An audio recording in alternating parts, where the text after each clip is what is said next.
Filhos da fé, compreender as 7 virtudes e os 7 defeitos capitais é olhar para dentro do próprio espírito. Na Umbanda, essa reflexão não serve para condenar ninguém, nem para espalhar medo. Serve para despertar consciência. O ser humano pensa, sente, fala e age o tempo todo, e em cada movimento emite forças, atrai influências e alimenta a própria caminhada espiritual. Por isso, as virtudes são vistas como forças de elevação, enquanto os defeitos capitais são tendências que densificam a alma, perturbam o campo vibratório e dificultam a sintonia com os bons guias e com a luz dos orixás. Dentro da tradição umbandista, em diálogo com ensinamentos espiritualistas, os defeitos capitais não são sentenças eternas. Eles são desvios da alma em aprendizado. São inclinações que, quando alimentadas, criam miasmas, formas pensamento pesadas e acúmulos fluídicos que se refletem no corpo, na mente e no espírito. Mas tudo aquilo que foi desequilibrado pode ser educado, purificado e transformado. É por isso que a Umbanda valoriza tanto a reforma íntima, a vigilância dos pensamentos, a caridade e o esforço sincero de melhoria diária.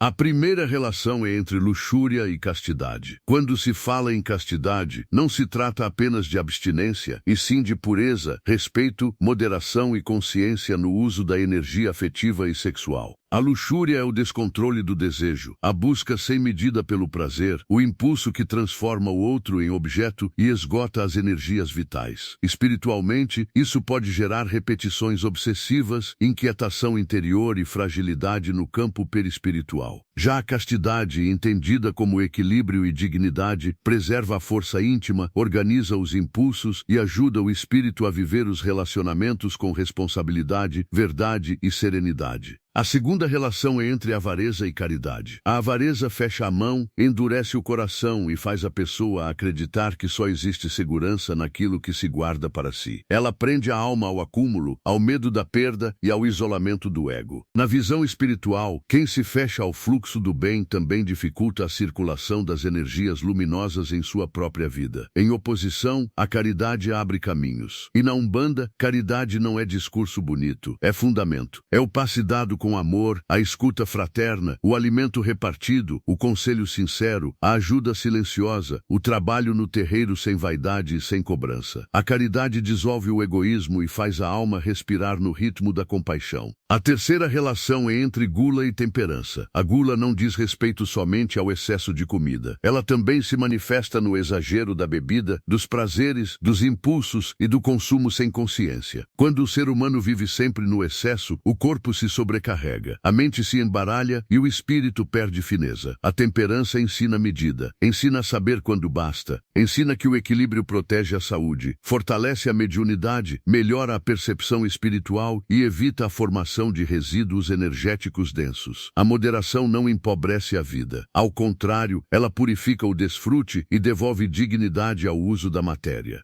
A quarta relação é entre preguiça e diligência. A preguiça espiritual nem sempre aparece como descanso do corpo. Muitas vezes, ela surge como adiamento daquilo que a consciência já sabe que precisa fazer. É a resistência ao estudo, à disciplina, à oração, ao trabalho no bem, ao enfrentamento das próprias sombras. Essa inércia faz a alma estacionar. Já a diligência é a virtude de quem persevera. É o esforço constante, humilde e firme. É comparecer ao dever, manter a palavra, estudar a doutrina, servir com regularidade e transformar a boa intenção em ação concreta. Na Umbanda, muitas portas espirituais só se abrem para quem honra o compromisso com seriedade e constância. A quinta relação é entre ira e paciência. A ira é uma descarga violenta da alma. Ela fere, perturba, desorganiza e muitas vezes continua vibrando mesmo depois que as palavras cessam. Um momento de fúria pode contaminar ambientes, relações e até trabalhos espirituais, porque a raiva descontrolada produz ondas densas que encontram eco em influências inferiores. A paciência, por sua vez, não é fraqueza nem passividade. É domínio de si, é respirar antes de responder.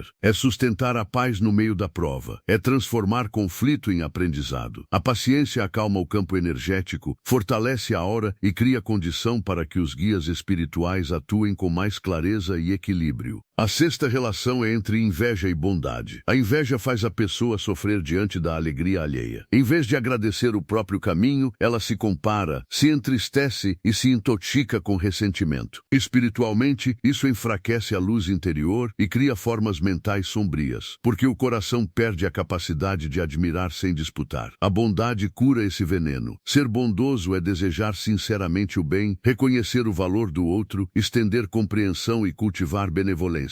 Na Umbanda, cada espírito está em uma estrada diferente, com provas e méritos próprios. Quando a bondade floresce, a comparação perde força e a alma aprende a caminhar com empatia, respeito e contentamento. A sétima relação é entre vaidade e humildade. A vaidade exagerada faz o espírito se apaixonar pela própria imagem, pela necessidade de reconhecimento e pela ilusão de superioridade. Ela pode se esconder até dentro da vida religiosa. Quando alguém deseja parecer mais santo do que realmente é, ou quando quer ser admirado pelo que faz no sagrado. A humildade é o antídoto. Ser humilde não é se diminuir, mas conhecer o próprio lugar diante de Deus, dos orixás, dos guias e da vida. É saber que sempre há o que aprender. É servir sem se exibir. É aceitar correção. É trabalhar no bem sem transformar a missão em palco. A humildade abre o coração para a verdadeira sabedoria. Essas 7 virtudes não devem ser vistas como enfeites morais, mas como práticas diárias de limpeza e elevação. Castidade, caridade, temperança, diligência, paciência, bondade e humildade refinam a vibração, fortalecem o perispírito e ajudam a pessoa a se tornar um instrumento mais apto para o bem. Do outro lado, luxúria, avareza, gula, preguiça, ira, inveja e vaidade tornam o campo espiritual mais vulnerável, favorecendo perturbações, impulsos desordenados e sintonia com faixas inferiores. A cada pensamento nutrido, a cada sentimento repetido e a cada atitude escolhida, a criatura participa da construção da própria atmosfera espiritual. No terreiro e fora dele, essa vigilância moral é essencial. Não basta buscar proteção espiritual e esquecer a responsabilidade íntima. Não basta acender vela e permanecer alimentando orgulho, revolta, egoísmo ou excesso. A Umbanda ensina pela vivência que o espírito melhora quando o coração coopera. Os guias amparam, os orixás sustentam, a corrente fortalece, mas a transformação também depende da escolha pessoal. Por isso, a reforma íntima não é castigo, é libertação. É um processo de lapidação paciente, feito de quedas, retomadas, oração, serviço e consciência. Quem combate os defeitos pela raiz do amor e cultiva as virtudes com sinceridade, vai limpando a própria estrada. Aos poucos, a mente se aquieta, o coração se ilumina, a sensibilidade espiritual se torna mais clara e a presença do sagrado passa a ser sentida com mais profundidade. Não se trata de perfeição imediata, trata-se de direção. Um passo diário na virtude vale mais do que grandes promessas sem constância. E quando a caridade orienta essa caminhada, todo o conjunto se harmoniza, porque a caridade resume a lei do bem e sustenta a verdadeira elevação do espírito. Que cada alma examine a si mesma com coragem e misericórdia. Onde houver luxúria, que nasça pureza. Onde houver avareza, que floresça a caridade. Onde houver gula, que chegue à medida. Onde houver preguiça, que desperte o esforço. Onde houver ira, que reine a paciência. Onde houver inveja, que brilhe a bondade. Onde houver vaidade, que se firme a humildade. Assim o espírito se torna mais leve, mais consciente